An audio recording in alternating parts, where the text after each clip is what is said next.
Wie zet er nou midden in de winter een wormenhotel buiten? Ja, ik dus. 4 maanden geleden. En nu ben ik benieuwd, leven ze nog? Hebben ze het zwarte goud voor onder andere de tuin gemaakt?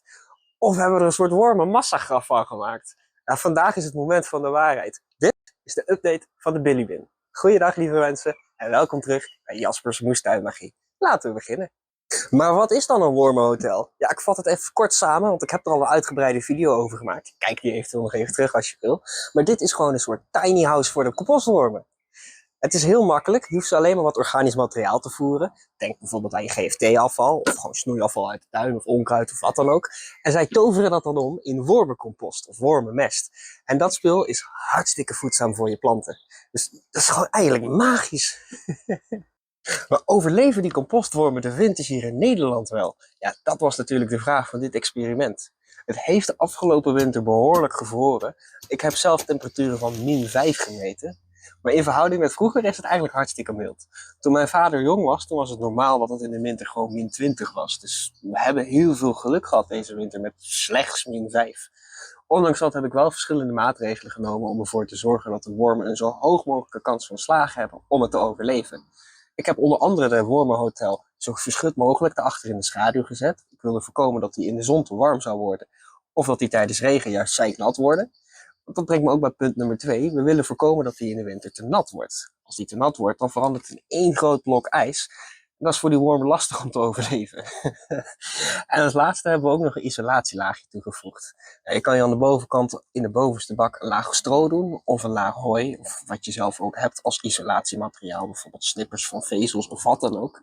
Maar op die manier zorgen we er dus voor dat ze het net wat warmer hebben. Dus laten we eens gaan kijken.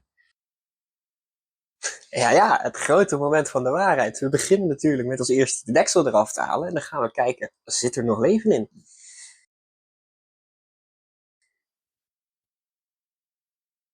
Als ik dit zo zie, zie ik niet heel veel wormen. Nee, grapje natuurlijk. Die wormen die zitten veel dieper in de bak. Bovenin hebben we vooral het organisch materiaal. Maar als ik deze optil, hieronder gaan we, als het goed is, een boel wormen zien. Ah, kijk, dit ziet er al beter uit. Ze kruipen allemaal een beetje weg voor het zonlicht. Dat vinden ze natuurlijk niet zo leuk. Maar we zien wel gewoon nog levende wormen, dus dat is alvast een goed teken. Wat we ook vaak zien, is dat op verschillende plekken in de bak allerlei soorten zaadjes uit verschillende vruchten die erin zitten, gewoon keihard ontkiemen. Ze groeien hierin supergoed. In het verleden hebben we ook al een paar pompoenzaadjes erin gehad. En daar zijn nu al een paar mooie pompoenplantjes uitgegooid. Die staan ondertussen ook al in de tuin en die doen het keihard.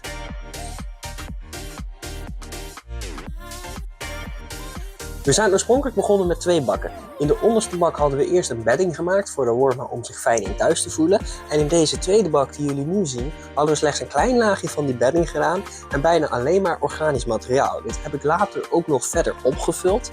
En daarvan zien jullie dat er eigenlijk bijna niks meer over is. Hier en daar een paar eierschillen, maar voor de rest is bijna alles al volledig verteerd.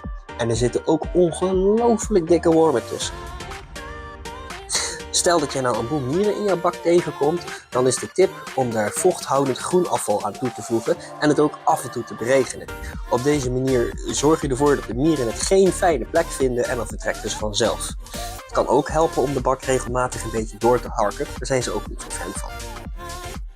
Vaak is het ook een beetje een opkomen en gaan van bepaalde soorten. Soms zit er een naaktslak erbij in, soms zit er een westvlieg erin of een fruitvliegje of wat dan ook. Diverse organismen herstellen een evenwicht of zijn gewoon tijdelijk te gast. Zelf vind ik het altijd best wel fascinerend. Er gebeurt echt heel veel in zo'n bak. Je ziet hoe krachtig de natuur is met al zijn oplossingen en vindingrijkheid. Wat me ook opvalt trouwens, moet ik ook even benoemen, het stinkt helemaal niet. En dat is natuurlijk ook als je de juiste balans in die bak aanhoudt, dan zorg je ervoor dat het niet stinkt. Tijdens het composteren kan het zo zijn dat als de balans niet helemaal op orde is, dat je even een klein beetje ruikt. Maar over het algemeen, zolang je goed voor de bak zorgt, ruik je die bak niet. Dus dat is wel heel fijn, anders dan de meeste compostopen. En wist je dat bijvoorbeeld die mieren zelfs weer meehelpen met het omzetten van de fruitvliegjes in weer nieuwe compost? Het is toch fascinerend hoe alles gewoon constant omgezet wordt. From dust to dust. Nou, ik ben dik tevreden. Niet één, maar twee bakken. En de derde bak lijkt ook al bijna omgezet te zijn. Ik had niet verwacht dat het ondanks de winter alsnog zo snel zou gaan. Maar nou komt dus het leuke moment, namelijk het oogsten van die wormenmest. Nou, om dat te doen gaan we dus die onderste bak eruit halen, maar voor nu wel alleen die onderste bak. We halen er namelijk per keer maximaal één bak uit. In deze bak zit namelijk een heel ecosysteem voor die beestjes om in te leven. En als je dus een complete bak eruit haalt, ja, dan wordt dat ecosysteem gewoon wat fragieler. Dus we willen ervoor zorgen dat we er maximaal één per keer uithalen, zodat wel de compostering van de rest van de bak zo goed mogelijk door kan blijven gaan.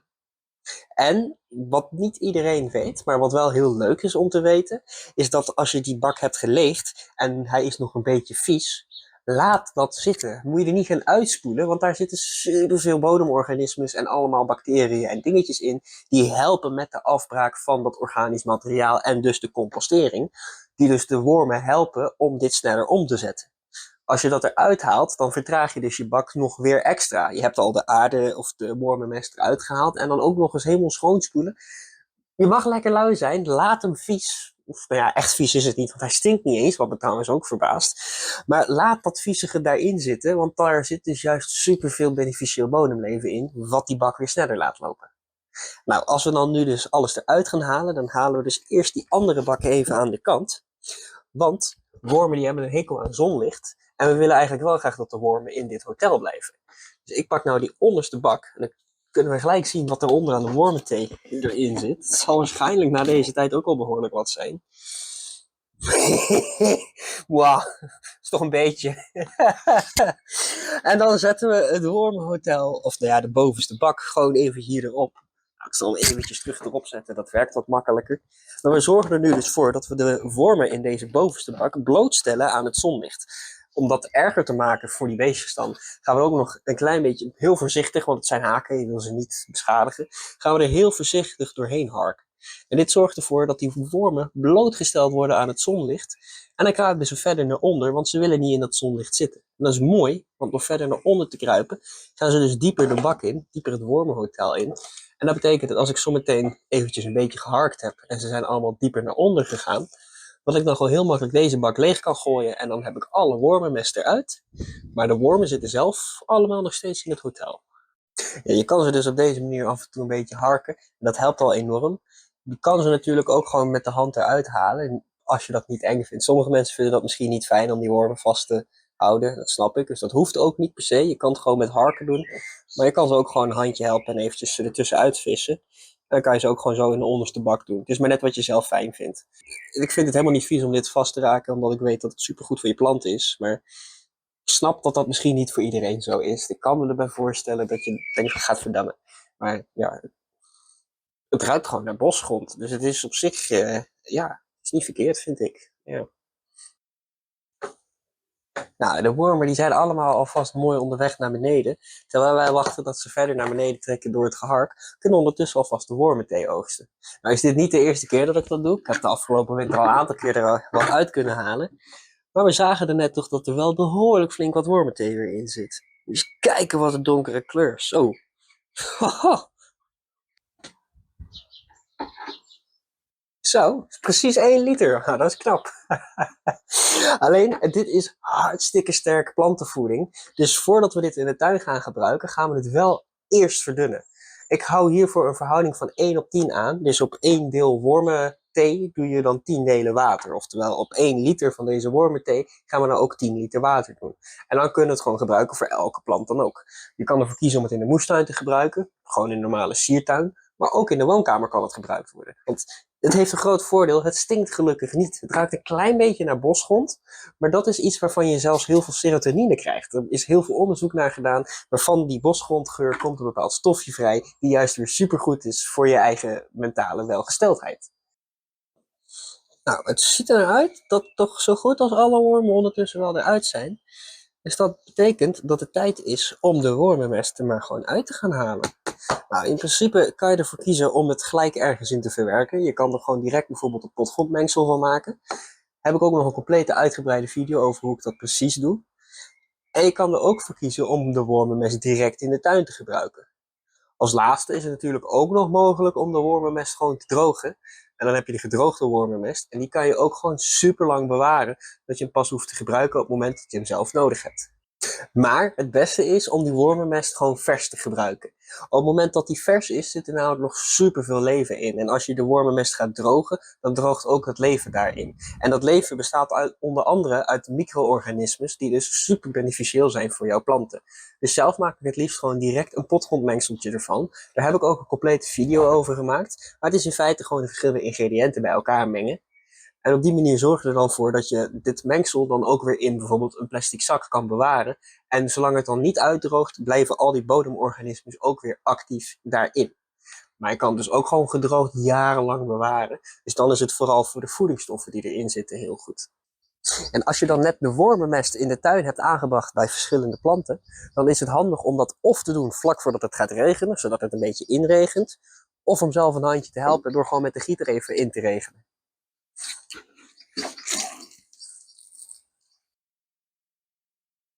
Nou, de bak is leeg, of tenminste zo goed als dan. Die zijkantjes die laten we juist expres vissen, hè? Dat heb ik net uitgelegd. En dan kan die in principe gewoon weer mooi bovenop erop. Maar is het wel zo dat als we nu deze erop zetten, deze hieronder, die zit nog niet helemaal vol. Dus die ga ik dan eerst nog even verder vullen. En dan gaat de rest hierboven erop erin. Nou, mocht dat nog niet duidelijk zijn geweest, de conclusie van dit experiment is dat dit zeker geslaagd is. En dat het gewoon hartstikke goed gaat. Nog beter als ik zelf eigenlijk had gedacht. Het is niet alleen zo dat we dus die onderste bak hebben kunnen oogsten, die we nu weer bovenop hebben gezet. De volgende bak, die is eigenlijk ook gewoon al klaar om te oogsten. Alleen omdat dat ecosysteem een beetje fragiel wordt als we er eentje eruit halen, wachten we daar nog 2 weken mee. Maar die volgende bak die daarboven zat, die is ook alweer bijna klaar. Dus als ik over 2 weken deze eruit haal, dan zal ik ook niet zo heel lang meer hoeven te wachten voor die laatste bak. En misschien dat tegen die tijd de volgende ook al wel weer klaar is. Dus het gaat echt keihard. Ik ben zeker zeer tevreden ermee. Voor de rest, als jullie hierdoor ook enthousiast zijn geworden om hiermee aan de slag te gaan, wat ik zeker kan aanraden, dan zou ik zeggen, ga naar billybin.nl en gebruik de kortingscode Jaspers Moestuinmagie. Dat is van 1 woord in hoofdletters aan elkaar. En dan krijg jij 10% korting op de Billybin. En je krijgt ook nog een gratis kokosmat bij. Dus ik zou zeggen, waar wacht je nog op? Hartstikke bedankt voor het kijken van deze video, lieve mensen. Als jullie dit een leuke of nuttige video vonden, geef dan alsjeblieft een duimpje omhoog. Daarmee zorg je ervoor dat YouTube deze video ook weer aan allerlei andere mensen voorstelt. En hopelijk tot de volgende keer.